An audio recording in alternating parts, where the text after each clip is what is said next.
기후변화로부터 나도 지키고 가족도 지키는 부자 아빠 살아남는 아빠.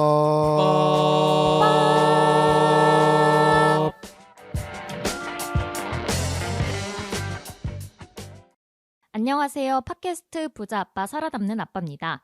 기후변화로 급변하는 경제산업 구조 속에서 우리들의 가족도 지키고 재산도 지킬 수 있는 방법을 지금부터 알려드립니다. 안녕하세요. 저스틴쌤. 네네 안녕하세요 반갑습니다 저스틴입니다. 요즘에 날씨가 더워서 내 건강도 어떻게 지킬 수 있을까 요즘 고민하고 살고 있습니다. 네, 요즘 저스틴쌤 운동 열심히 하고 있다는 이야기가 들려오고 있요 어떻게 하셨죠?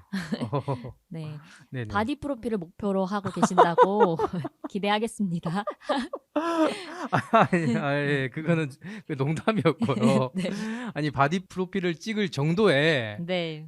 그런 건강한 몸을 가지겠다 그런 다짐을 말씀드렸는데 네. 그것이 어떻게 또 와전되다 보니까 바프 논란으로 이어지고 있는 것 같습니다. 예. 네, 오늘은 다올쌤이 휴가셔서 또 저희가 오늘은 색다른 손님을 모셨는데요. 그건 조금 이따 함께 만나보도록 하고 댓글 소개 먼저 해드리도록 하겠습니다.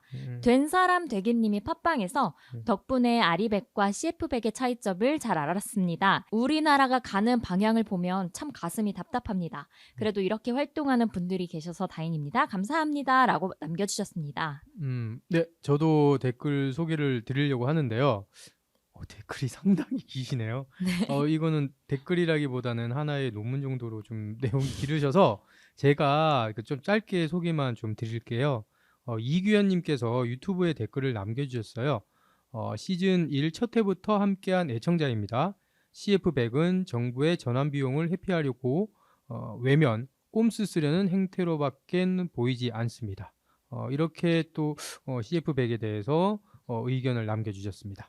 네, 그리고 유튜브에서 마이라이프님께서 또 그린피스 응원합니다라고 짧게 음. 남겨주셨는데 너무너무 감사드리고요. 음. 그러면 저희는 광고 듣고 메인 소식 전해드리도록 하겠습니다. 안녕? 난 생물다양성 캠페이너 최태영.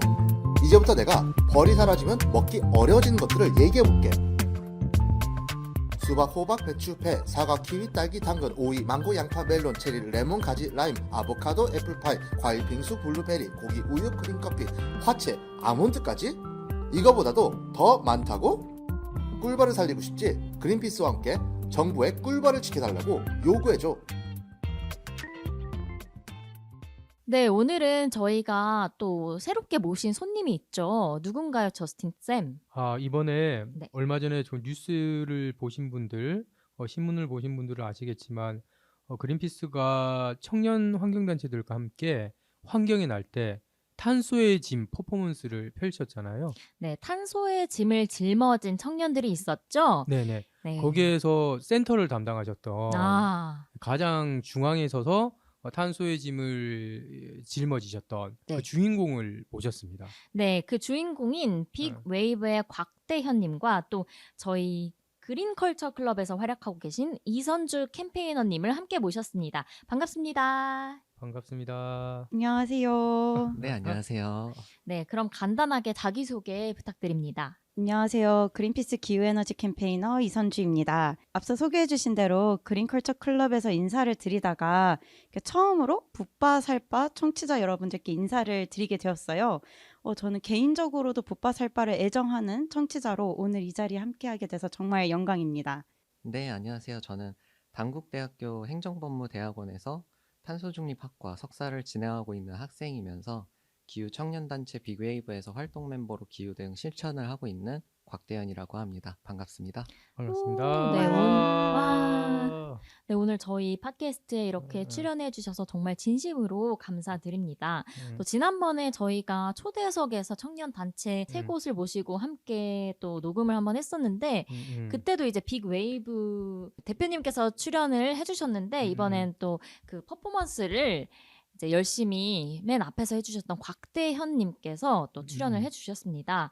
네, 환경의 날 6월 5일에 아까 저스틴 쌤이 말씀하셨던 것처럼 이 여의도 국회 앞에서 그 탄소를 짊어지는 엄청난 퍼포먼스를 이제 했어요. 이게 또 언론에 엄청 많이 나가고 그렇죠. 기사에서도 예, 많이 예. 화제가 됐었잖아요. 이게 어떤 퍼포먼스였는지 정말 궁금한데 음. 설명을 부탁드리겠습니다. 앞서 다경쌤이랑 저스틴쌤께서도 말씀해 주셨다시피 저희가 진행했던 이 퍼포먼스가 뉴스랑 또 SNS를 통해서도 많이 이렇게 배포가 되었어요. 그래서 청취자분들께서도 이 퍼포먼스 기자회견을 많이 보셨을 것 같은데 제가 좀 자세하게 설명을 드리도록 하겠습니다. 지난 6월 5일이 환경의 날이었죠. 네. 그래서 환경의 날에 그린피스와 청년 환경단체 빅웨이브, 기후변화 청년단체 GEYK, 대학생 신재생 에너지 기자단 이렇게 3개의 단체에서 청년 활동가들이 함께 모여서 국회 앞에서 기자회견 퍼포먼스를 진행을 했어요. 그 커다란 탄소 풍선이었죠. CO2가 새겨진 엄청 큰 이 풍선을 3명의 활동가가 짊어지고 또 그 옆에 다른 활동가분들은 국회에 전달하는 요구사항을 발표하는 기자회견을 같이 했었어요.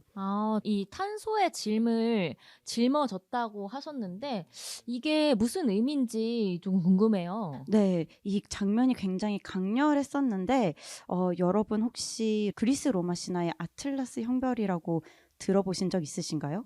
저는 들어봤어요. 네, 어떤 거죠? 제우스 알죠? 네. 신 중의 신. 제우스가 이제 전쟁을 하거든요. 티탄족이라고. 그러니까 함께 이제 전쟁을 하다가 그쪽 편에 있던 이제 아틀라스가 전쟁에서 지니까 그 형벌을 받는 거예요. 네. 그래서 이제 이 하늘을 떠받들고 있는 이제 그런 형벌. 그거를 아틀라스의 형벌이라고 저는 알고 있습니다. 네, 그래서 지구를 이렇게 들고 있는 그런 형벌인 거죠. 네, 쌤들이 말씀해주신 것처럼 이 하늘을 떠받들고 있는 형벌을 이제 지구본을 이렇게 떠받들고 있는 조각상으로 많이 보여지고 있어요. 그래서 저희도 이 조각상에서 좀 아이디어를 따와서 청년들도 우리가 지금 기후위기를 살아가고 있잖아요. 이 기후위기 시대를 살아가는 청년들도 기후위기의 형벌을 받는 것이 아닌가. 이 미래 세대의 이 탄소의 짐을 너무 떠넘기는 것이 아닌가. 이런 깊은 토론과 고민들이 있었고 그거를 저희가 좀 직관적으로 보여드리기 위해서 이렇게 탄소의 짐을 짊어지고 있는 청년들로 보여줬습니다. 그런데 여기서 조금 저는 다른 점이 하나가 있다고 생각이 어떤 드는 거죠? 게 그 어쨌든 아틀라스의 형벌이라는 것은 아틀라스가 같은 편에 있던 티탄족이 제우스와의 싸움에서 졌기 때문에 그에 따른 이제 벌을 받는 거잖아요. 그런데 이 탄소의 짐이라는 것은 뭐 청년 세대들이 뭔가 전쟁을 해서 져서 그 뭐 잘못 때문에 벌을 받는다 그런 의미는 아닌 것 같고요. 어쨌든 이 지금 기성세대가 잘못된 정책으로 인해서 탄소 배출을 빨리 줄여야 함에도 불구하고 그것을 하지 않음으로써 많은 짐들을 미래 세대에게 떠넘기게 되는 그런 상황들이 오고 말았죠. 맞아요. 그런 부분이 있어서 같은 이제 짐을 드는 상황이지만 조금 다른 의미, 남의 잘못을 대신해서 들어야 되는 그쵸. 그런 짐이라고 저는 좀 생각이 들어요. 그래서 네. 그런 부분이 조금 같은 듯 또 다른 부분이 아닐까라는 생각도 보면서 들기도 했습니다. 네, 그리고 이번 퍼포먼스에서 또 가장 인상 깊었던 게 있었는데 이 탄소의 짐이 마치 그 청년들의 몸에 이렇게 흘러내리는 것 같은 그런 모습들이 예, 굉장히 연출이 인상적이었어요. 이렇게 물감을 온 검은색을 다 뒤집어 쓰고 있더라고요. 이건 어떤 걸 표현한 걸까요? 이 검은색 물감이 굉장히 온몸에 흐르고 있는 청년들이 딱 보여졌는데 이거는 제가 화석연료를 좀 표현을 해본 거였어요. 그래서 앞서 저스틴 쌤께서 말씀하신 것처럼 이게 그 청년들이 응당히 받아야 되는 어떠한 형벌이나 이런 게 아니라 이 피해를 청년들이 보게 되는 거잖아요. 네. 근데 거기서 이제 단순히 짐을 들고 있는 일그러진 표정이나 아니면 힘들어하는 모습으로는 우리가 받고 있는 이 피해를 표현하기엔 너무 부족했던 거죠. 그래서 지금 탄소 배출을 줄이지 않는 이런 정책이나 지금 정부의 그런 부분들을 좀 저희가 표현하기 위해서 화석 연료를 뒤집어 쓴 청년들을 보여줬습니다. 저 대현님한테 궁금한 게 있는데 그 좀 뒤집었을 때 기분 느낌 그런 게 좀 어떠셨어요?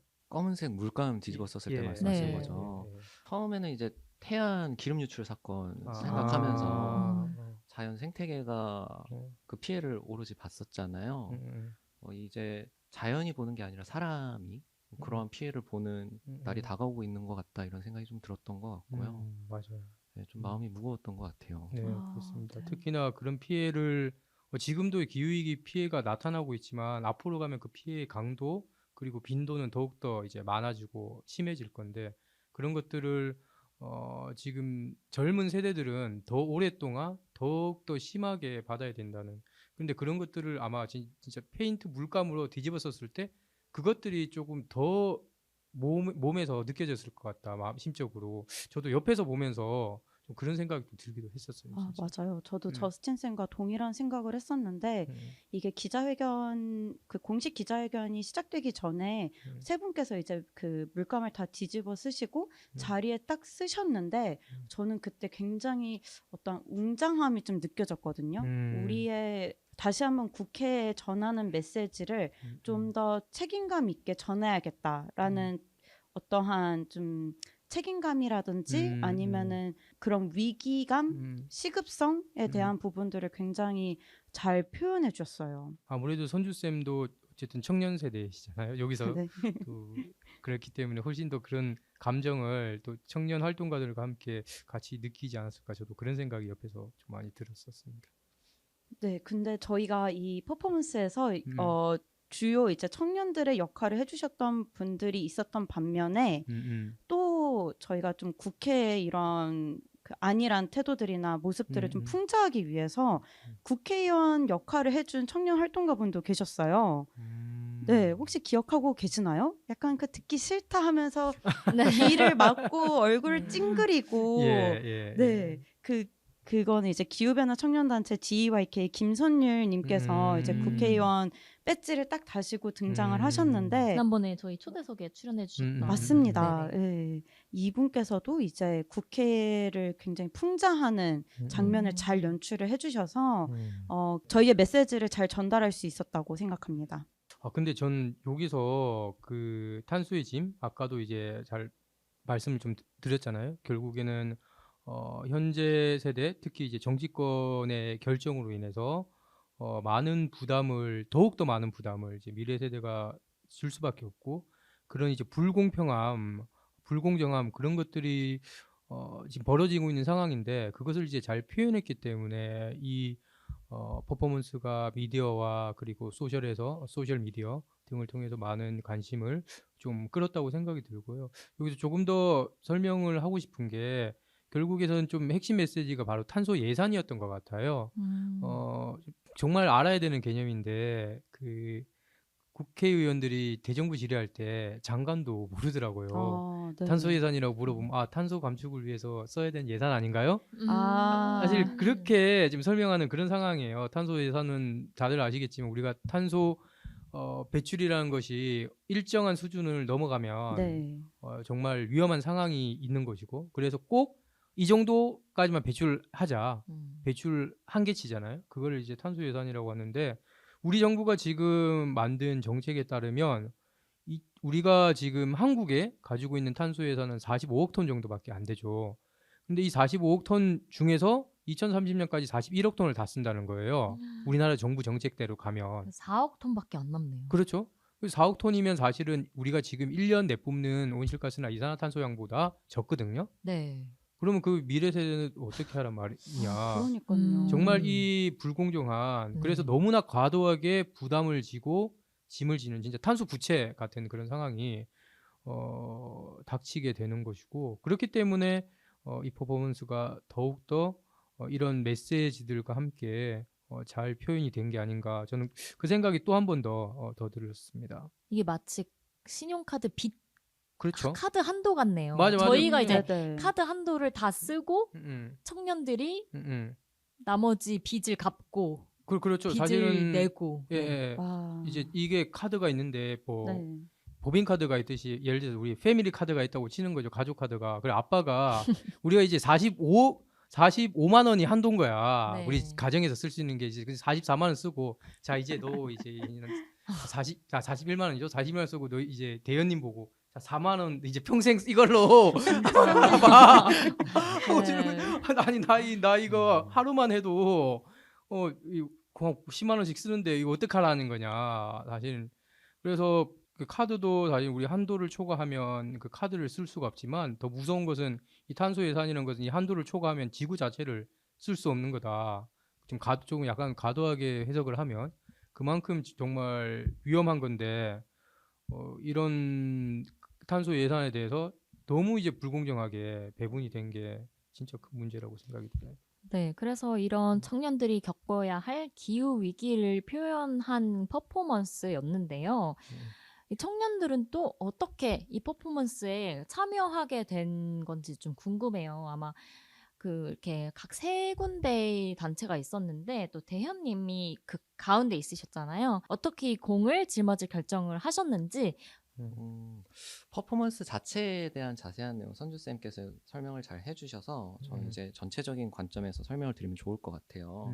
프로세스 전체적인 관점에서요. 네. 그래서 작년 11월로 이제 거슬러 올라가는데요. 그때 이제 단체에 있는 기후위기 해결에 뜻이 있는 몇몇 기후 청년들이 그 그린피스 팀원분들 주도로 모여서 처음에 이제 4월에 지구의 날 기다리면서 어떤 기후위기적 실천을 할 수 있을까 이런 고민으로 시작을 했던 것 같아요. 그러다가 기후위기 문제에 있어서 정책 결정자 되는 국회의원분들의 의지가 굉장히 중요하지 않나 생각을 했고 그럼 우리가 실제로 국회의원분들이 기후위기에 대해 어떤 의견들을 가지고 계실까를 정확하게 좀 파악하고 그 결과를 바탕으로 우리 청년들의 뜻과 의지를 전달 드려보자 이렇게 해서 프로젝트 기획이 좀 시작이 되었습니다. 그린피스와 청년들의 아이디어로 인해 이 프로젝트가 시작이 된 거군요. 그러면 이 국회의원분들이 어떤 의견을 가지고 있는지 설문조사를 하셨다고 하셨는데 뭐 어떤 결과가 나왔나요? 그 대현님께서 앞서 잘 설명을 해주셨어요.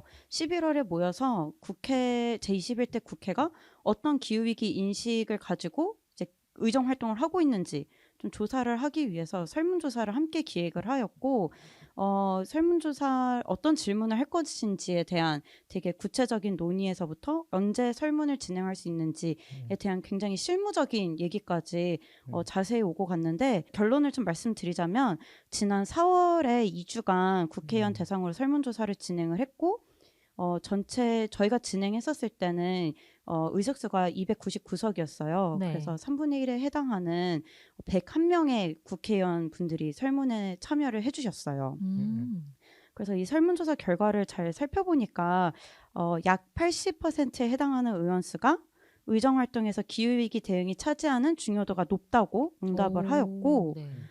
또 그 기후위기 대응을 위한 국회의 역할에 대해서 질문했을 땐 약 78%가 기후위기 대응 관련 정책 및 법률 재개정이 우선시 되어야 된다라고 응답을 했어요. 근데 응답과 좀 행동과 거리가 좀 있는 건가요? 그쵸. 저희가 네. 그 부분을 또 유심히 볼 수 있었던 응답이 있었는데 네. 이게 저희가 주관식으로 그러면은 기후위기 대응에 구체적으로 어떻게 활동을 하셨나요? 라는 질문과 또 뭐 입법 활동을 했다면은 어떤 입법 활동을 했는지 그런 거에 대한 자세한 증거라든지 아니면은 뭐 출처라든지 이런 부분들을 작성해 달라고 요청을 드렸고 또 마지막으로는 기후위기 대응을 의정 활동에 이제 반영을 하겠냐 추후에 이제 반영을 하겠냐라는 좀 질문까지 이어서 드렸는데 여기서 굉장히 좀 실망스러운 결과가 나왔죠.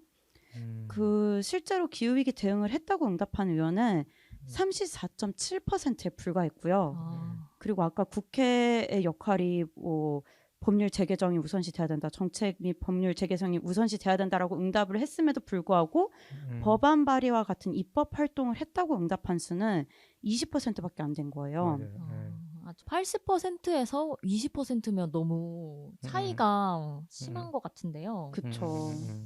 그래서 저희가 이걸로 미루어 봤을 때 국회가 그러니까 적어도 응답한 101명의 국회의원들은 기후위기 대응이 중요하다라는 거를 인식하고 있다라는 결과는 얻었지만 거기서 더 나아가서 어떤 활동을 하고 있는지 그리고 어떤 활동을 할 것인지에 대한 그런 좀 구체적인 실행이나 본인의 의정 활동에 반영하겠다는 의지는 많이 없었던 거죠.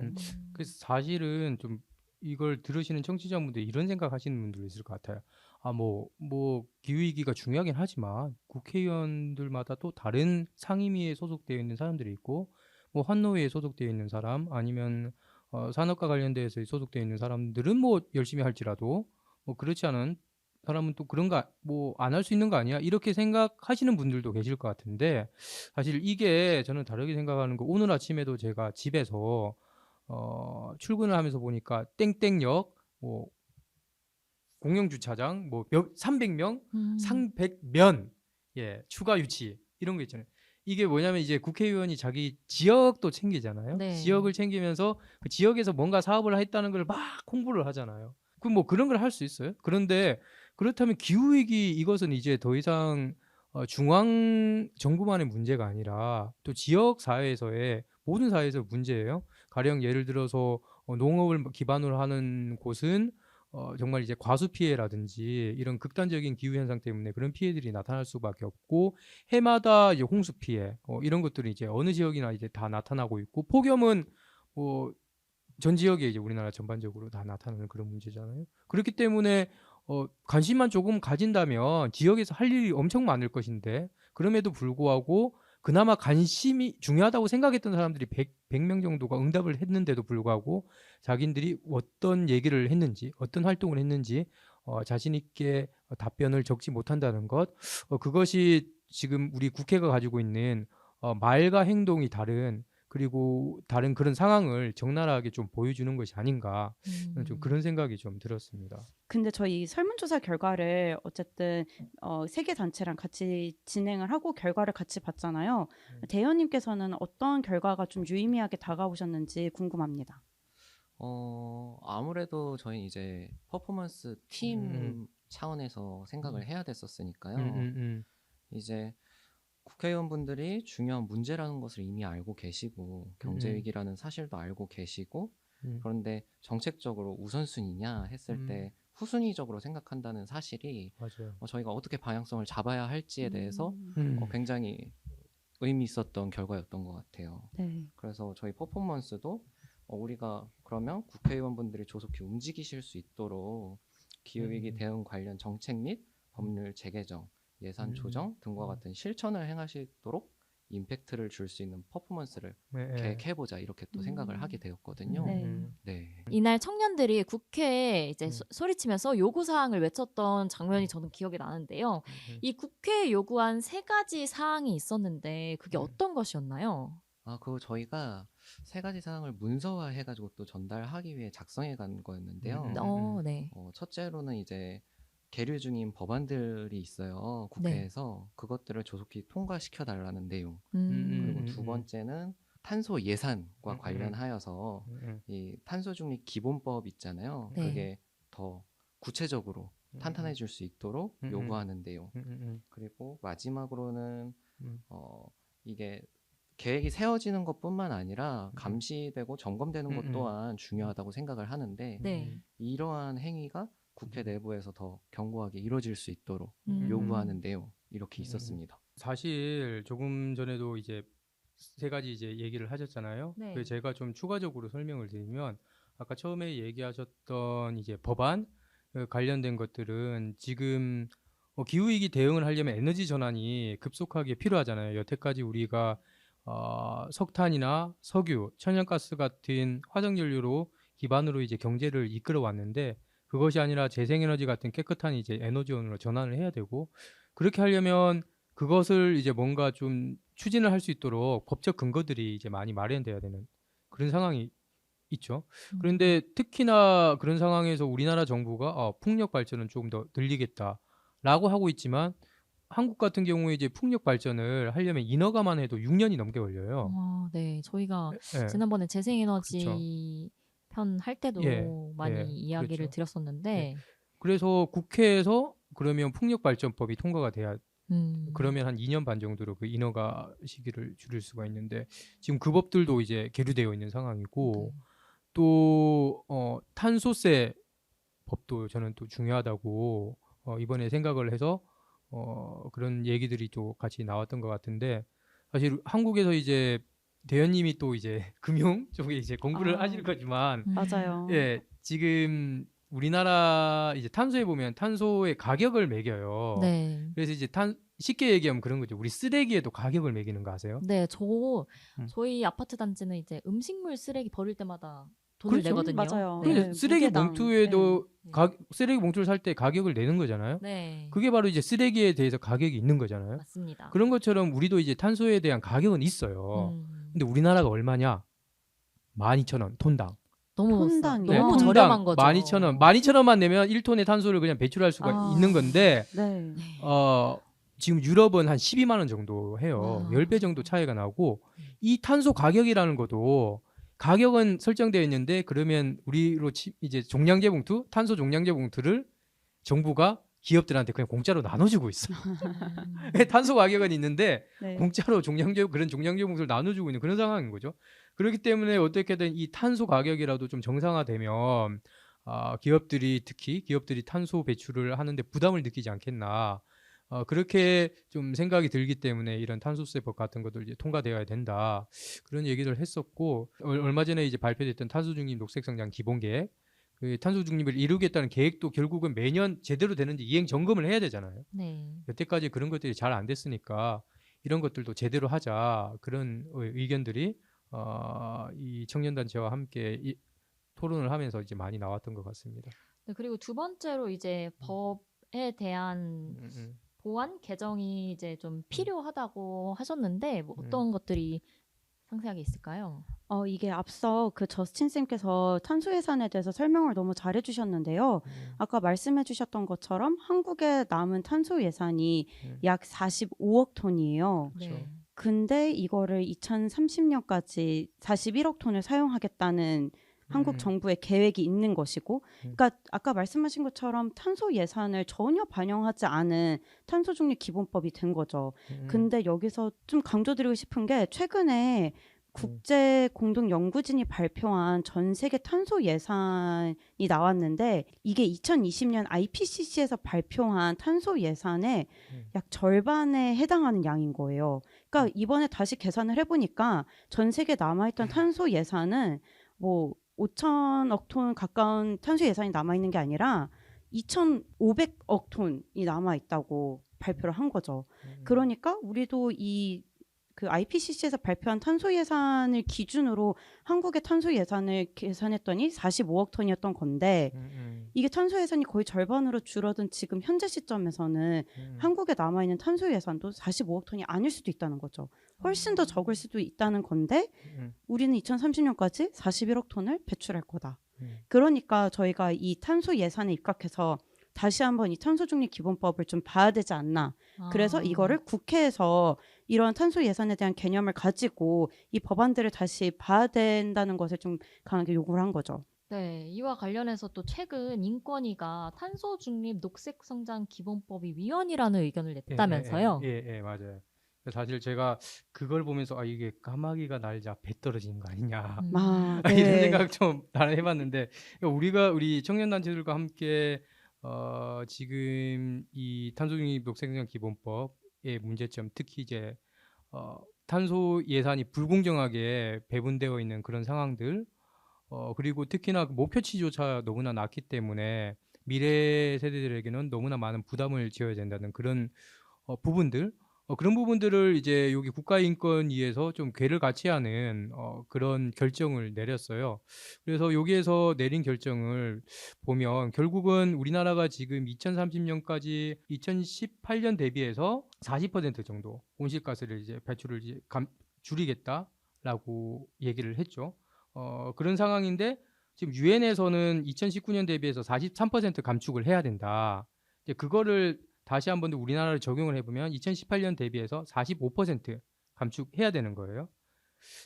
그러니까 이 목표치 지금 우리나라의 목표치조차 유엔에서 제시하는 것보다 낮은 수준이기 때문에 더 높여야 된다. 기본적인 얘기는 좀 그런 상황인 거고, 그리고 특히 이제 그 인권위 위원장이 했던 말이 저는 가장 기억에 남는데 이런 얘기를 했어요. 미래에 나눠 써야 될 탄소 배출량을 우리 세대가 소진하고 있다. 헌법재판소가 판단을 하겠지만 인권이 나가야 할 방향에 대해 의견을 표명하는 게 인권위의 의무다. 라면서 위원 의견을 전달하기로 했다. 그렇게 얘기했어요. 그러니까 결국 이제 미래 세대와 함께 나눠 써야 될 이 탄소 배출량이라는 게 탄소 예산을 말하는 거잖아요.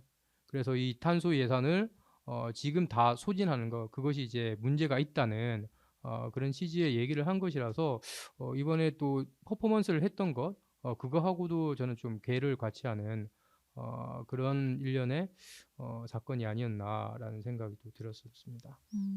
제가 한 가지 네. 덧붙이고 싶은데요. 네. 이 탄소 예산이라는 게 굉장히 정확하면서도 그 추상적인 성격을 동시에 가지고 있거든요. 근데 우리나라 기업과 정부가 펼치는 정책과 로드맵을 보게 되면 되게 경제 성장을 꿈꿀 때처럼 진보적인 목표치를 세우는 게 아니라 마치 저희 학생 때 숙제 받잖아요. 네.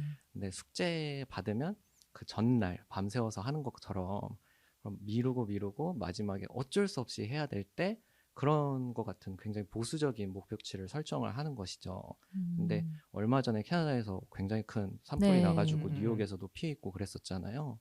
근데 탄소 예산이라는 게 자연이 우리가 알게 모르게 가지고 있는 탄소 예산도 포함하기 때문에 정부와 기업이 이런 보수적인 정책을 펼치기보다 우리가 알 수 없는 상황에 대비까지 할 수 있는 그런 진보적인 태도를 좀 갖춰야 하지 않나 네, 이런 생각도 갖고 있습니다. 전혀 해결책이 없다라고 생각은 들지 않거든요. 하지만 그 해결책을 제시를 하려고 하는 용기 있는 사람이 없다. 정치권에. 그런 생각이 이걸 지금 대현님의 말씀을 들으면서 좀 더 한 번 더 좀 생각을 해보게 됐습니다. 그리고 아까 대현님께서 그 세 번째 요구사항을 말씀을 주셨는데 이게 국회가 정부의 온실가스 감축 이행을 점검할 수 있는 역할을 해야 된다. 뭐 거기서 좀 더 구체적으로 나간다면 뭐 기후특위가 상설화가 돼서 이 특위에서 그 감축 이행을 점검하는 역할을 해야 된다라는 그런 얘기까지 좀 저희가 해보았는데요. 이게 아까 말씀을 잘 해주셨어요. 목표는 세워져 있지만 이제 점검을 해야 되는 역할이 너무 부족한 거죠. 매년 가을이 되면은 저희 전 세계에서 굉장히 큰 기후 총회가 열리죠. 캅 28. 예. 네, 맞습니다. 이번에도 캅 28이 열리는데 이번에 그 주요 아젠다가 이행 점검이래요. 그러니까 글로벌적으로도 이제 전 세계 나라들이 탄소 감축을 어떻게 했는지 그거에 대해서 이행 점검을 하는 주 아젠다가 있는데 한국도 여기서의 책임을 절대 물러서는 안 되고 여기서의 국회 역할도 좀 강화가 돼야 된다라고 저희는 요구를 했습니다. 사실 저는 이행 점검이 정말 중요하다고 생각을 해요. 과거에 이제 이명박 대통령이 녹색 성장이라는 그 얘기를 했던 거 혹시 기억나시는 분도 기억나죠. 계십니다. 저탄소 네. 녹색 성장. 사실 그때부터 만약에 우리가 정말 줄였다면 네. 이렇게 온실가스 감축에 있어서 부담을 안 느꼈을 수도 있을 거예요. 그런데 맞아요. 말은 했지만 실제적인 행동이 없었고 우리는 계속해서 온실가스가 이 배출이 늘어난 거잖아요. 그러면 결국에는 이 감축을 할 수 있게 진짜 제대로 하고 있는지 모니터링을 해야 되는데 이것을 마냥 정부한테만 맡기는 것이 과연 괜찮을지 좀 그런 걱정도 있고 그렇다면 지금 기후특위가 있는데 기후특위가 이번 21대 국회만 하고 끝나거든요. 임시로 지금 있는 특별위원회이기 때문에 그 기후특위가 좀 상설화가 되어가지고 내년에도 내년 국회에서도 또 활동을 하고 그 기후특위에서 뭐 이런 거 이행 점검을 좀 할 수 있는 권한을 좀 부여받아가지고 행정부를 좀 견제하는 그런 역할도 하면 좋지 않겠나 그런 생각도 많이 듭니다. 네, 세 분께서 이 요구사항 세 가지에 대해서 너무 자세하게 설명해 주셔서 감사합니다. 그리고 이번 퍼포먼스에 대해서 한 가지 더 질문을 드리고 싶은데요. 이 퍼포먼스를 준비하면서 기억에 남는 점이 있으셨는지 궁금해요. 저는 이제 가장 기억에 남는 거는 지난 11월부터 준비를 했다고 했잖아요. 네. 열심히 함께 해주신 청년단체 활동가 분들이 가장 기억에 남고 얼마나 열심히 해주셨냐면요. 저희가 이 꽤나 오랜 기간 동안 준비를 한 건데 제가 저녁에 미팅을 잡거나 아니면 급하게 미팅을 잡을 때도 많은 분들이 바쁘신 시간을 내주셔서 참석을 해주셨고 뭐 퇴근 시간에 이동 중이신 분들은 그냥 그 대중교통에서 줌으로 이제 연결을 해서 얘기를 듣고 의견을 주시고 이런 좀 열정적인 모습을 보여주셨어요. 그리고 저희가 우여곡절도 좀 있었어요. 다 말씀드릴 수는 아, 없지만 네. 네, 우여곡절이 있었는데 그런 부분들에 있어서도 굉장히 이제 빠르게 그 의견을 반영해 주시고 그러면 우리가 같이 어떻게 다시 이거를 잘 기획을 해봐야 되나라고 좀 으쌰으쌰 다 같은 마음으로 맞아요. 좀 힘을 냈던 것 같아요. 그래서 그렇게 열심히 참여를 해주셨던 분들이 가장 감사했고 오랫동안 기억에 남을 것 같아요. 이 같이 협업한 이 프로젝트는. 대현님은 멀리 용인에서 정말 맞아요. 멀리서 죽전에서 오셨네요. 또 자취하고 있으니까. 아, 네, 대현님은 어떤 기억 남으셨던 점 있으셨나요? 저는 이제 선주쌤이랑 비슷한 맥락인 것 같은데요. 네. 기후 위기가 민주적으로 이제 좀 해결돼야 된다 많이들 강조하는데 그것과 또 관련해가지고 저희 청년들이 이제 팀원들이죠. 의견 정리를 민주적으로 성숙하게 조합하는 모습이 굉장히 기억에 남았던 것 같아요. 사실 단편적으로 보면 퍼포먼스가 그냥 분장 좀 하고 몇 마디 적은 피켓이랑 문서로 사진 한 장 찍은 것처럼 보일 수 있는데 저희가 작년 11월부터 올해 6월까지 반년하고도 2달이라는 긴 시간이 필요할 정도로 정말 많은 프로세스가 있었거든요. 그럼 또 의견이 얼마나 많았을지 상상이 되시죠? 네. 근데 뱃사공이 많아서 배가 산으로 가는 그런 거 정말 하나도 없이 청년들의 공통된 니즈에 모두가 의견 최적화를 너무 잘 시켜서 아 이런 게 바로 민주사회구나, 청년 하모니구나 라는 생각이 좀 들었고 진짜 자그마하고도 완벽한 소규모 기후 정치를 좀 이뤄낸 것 같다 이런 생각을 했던 것 같아요. 네, 그리고 또 이제 맨 앞에서 이 엄청나게 큰 공을 들면서 저희가 또 엄청 많이 힘들어하시는 모습을 봤잖아요. 또 다리가 조금 떨려 하시는 모습도 봤어요. 정말 많이 힘드셨을 것 같은데 어떠셨는지. 사실 스커트 힘들었다고 얘기할 수도 있을 것 같긴 한데 저희끼리도 그런 얘기를 하긴 했거든요. 근데 그것보다는 다 같이 이제 앞으로 진짜 청년들이 탄소와 관련해가지고 짊어질 무게는 얼마나 무거울까 이런 생각들을 했던 것 같아요. 진짜 청년들이 직격탄을 맞는 그런 문제인데 직접 이야기를 내고 반영시킬 수 있는 그런 현실이 아니라 오히려 저희가 좀 들어달라고 이게 우리 의견이라고 얘기해야 되는 현실이라는 점 그리고 또 뭐 좀 비교를 하는 건 아닌데 외국의 기후 선진국들을 보면은 실제로 초등학교에서 애들이 기후 문제를 가지고 정치 모의를 하거든요. 모의 정치를 네. 하고 또 실제로 20, 30대 같은 저희 또래들이 정치 당원으로서 실제 정치를 하고 그리고 아까 말씀드린 IPCC 보고서 이런 거 나왔을 때 시민들이 얘기를 하는 게 아니라 정부가 먼저 시민들한테 가져가가지고 의제를 제안을 하고 이런 것들 좀 생각하면서 저희가 뭐 다리 힘들었던 거 이것보다는 좀 현실적인 부분들 뭐 청년들의 미래들 이런 것 좀 고뇌하는 시간 가졌던 것 같아요. 네, 너무 소중한 시간 이렇게 함께 해주셔서 정말 정말 감사드립니다. 네, 이렇게 저희 또 큰 퍼포먼스에 관련된 중요한 사항들과 또 대현님과 선주쌤의 소감까지 이렇게 함께 나눠봤는데요. 그럼 또 저희는 광고 듣고 마무리하도록 하겠습니다. 그린피스 자원봉사를 만나고 자원봉사가 재밌어졌다. 그린피스 자원봉사 함께하고 좋은 변화가 시작됐다. 플라스틱 제로 해양보호부터 기후위기 대응까지 그린피스 자원봉사자는 환경보호 메시지를 널리 알리기 위한 다양한 캠페인을 함께 만들어갑니다. 지구를 위한 긍정적인 일을 시작하고 싶으시다면 지금 바로 검색창에 그린피스 자원봉사를 검색해 자원봉사자로 등록하세요.